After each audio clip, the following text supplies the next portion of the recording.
Hello friends, welcome back to my kitchen கிறுக்கல்கள். இன்றைக்கி நம்ம கிச்சனில் என்ன பண்ண போகிறோன்னா பச்சை பயிறு தோசை. ரொம்ப ஹெல்த்தியான இந்த தோசையை உங்கள் வீட்டு குட்டீஸுக்கு செஞ்சு கொடுங்க. நார்மலாக இல்லாமல் ரொம்ப கலர்ஃபுல்லாகவும் இருக்கிறதுனால கண்டிப்பாக விரும்பி சாப்பிடுவாங்க. வாங்க எப்படி பண்ணுறதுன்னு பார்க்கலாம். இதை பண்ணுறதுக்கு 1 கப் பச்சை பயிறு, 1/4 கப் பச்சரிசி, 1 ஸ்பூன் வெந்தயம் எடுத்திருக்கேன்.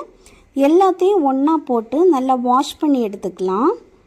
நல்லா க்ளீன் பண்ணி எடுத்ததுக்கப்புறம் அந்த பச்சை பயிறு மூழ்கிற அளவுக்கு தண்ணி ஊற்றி ஒரு 7லேருந்து 8 மணி நேரம் ஊற வச்சிடலாம்.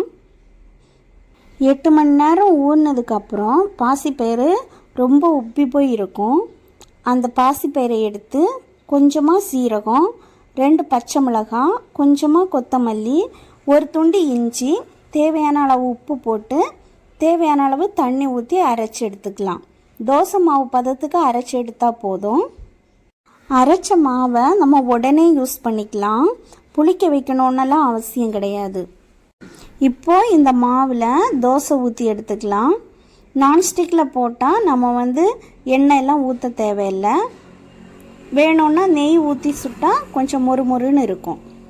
இந்த வீடியோ உங்களுக்கு பிடிச்சிருந்தா லைக் பண்ணுங்கள், உங்கள் ஃப்ரெண்ட்ஸ் அண்ட் ஃபேமிலிக்கு ஷேர் பண்ணுங்கள். நெக்ஸ்ட்டு நான் போடுற வீடியோஸ் பார்க்கணுன்னா கிச்சன் கிறுக்கல்களுக்கு சப்ஸ்கிரைப் பண்ணுங்கள். மீண்டும் இன்னொரு ரெசிபியில் சந்திக்கிறேன். பாய்.